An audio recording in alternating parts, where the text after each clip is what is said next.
ground. It's a time to play. That's Marshmallow World from Darlene Love. Her Christmas gift to us is a simple lesson. If you love doing something, never give it up.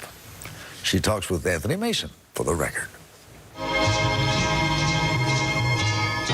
In her bright red coat, she's hard to miss.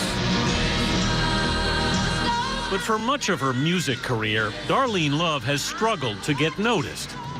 She sang lead on a string of hits for producer Phil Spector, and even had a #1 record.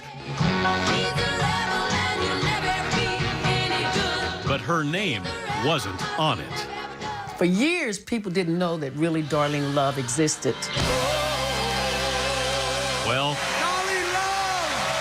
they do now. And about time, too. One of the greatest voices in the history of rock and roll, Miss Darlene Love.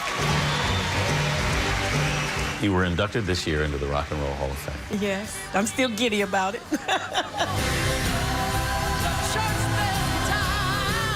This year also marked the 25th anniversary of Love's first appearance on David Letterman's show to sing Christmas Baby, Please Come Home.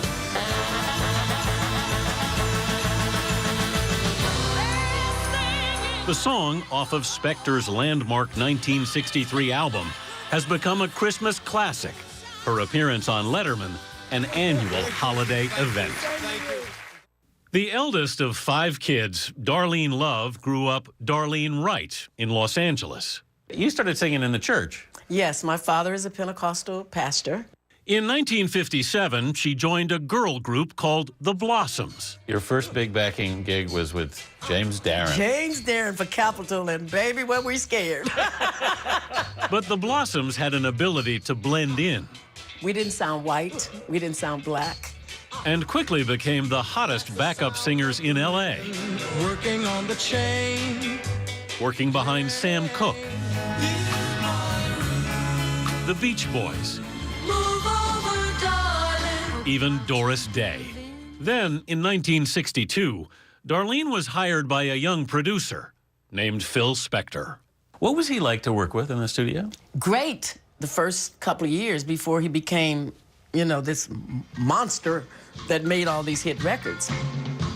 Spector wanted Darlene to sing lead on a song he was sure was going to be a hit.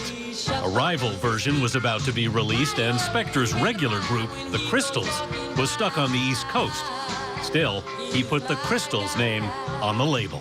You knew your name was not going to be on that record. Right, I did. But that didn't bother you. No, because people don't know, we did that all the time. I figured I got paid, and who knows whether it was going to be a hit now, so let me take that money and run.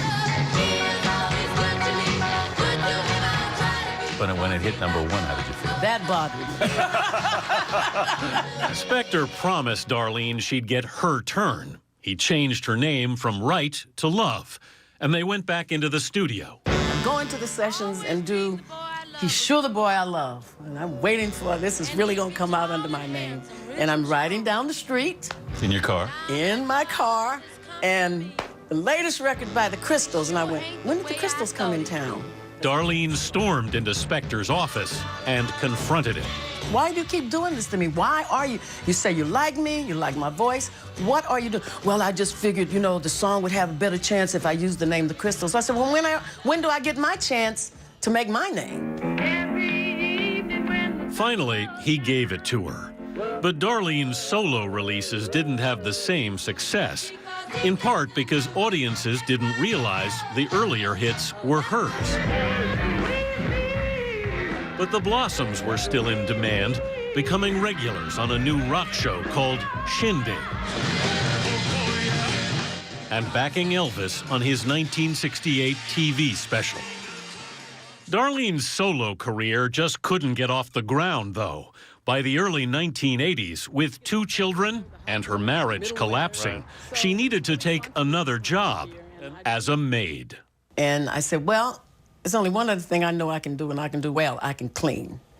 And 1 year, cleaning this lady's bathroom, Christmas Baby, Please Come Home came on the radio. And I just looked and I said, okay, I hear you, Lord. This is not what I'm supposed to be doing, so I guess you're going to help me to get where I'm trying to go. And I never turned back. Welcome, the fabulous Darlene Love! When you finally got your own show, how'd that feel? Unbelievable. Bill Medley of the Righteous Brothers helped her put together a concert tour. I was like, what am I going to do? What am I going to sing? He said, you're going to sing your hits. And it didn't dawn on me that They were your rebel. hits. It's a marshmallow world in the winter. Darlene has also made a name for herself in the movies. Here's a packet for each day of the week. She played Danny Glover's wife in the Lethal Weapon films. Your friends. But her greatest recurring role has been on The Late Show with David Letterman, singing Christmas, Baby Please Come Home. For this year's performance, bandleader Paul Schaefer brought in extra backup singers and extra horns and strings to recreate Phil Spector's towering wall of sound that only a voice like Darlene Love's could soar above. Put her on top of that song, and it's just magic.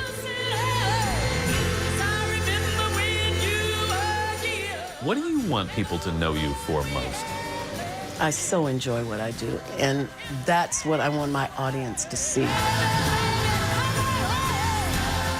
It's such a God-given gift for me at 70 years of age to be doing what I'm doing. And I get up every morning and thank the Lord that I'm still here, still in good health, and people still want to see me. Oh,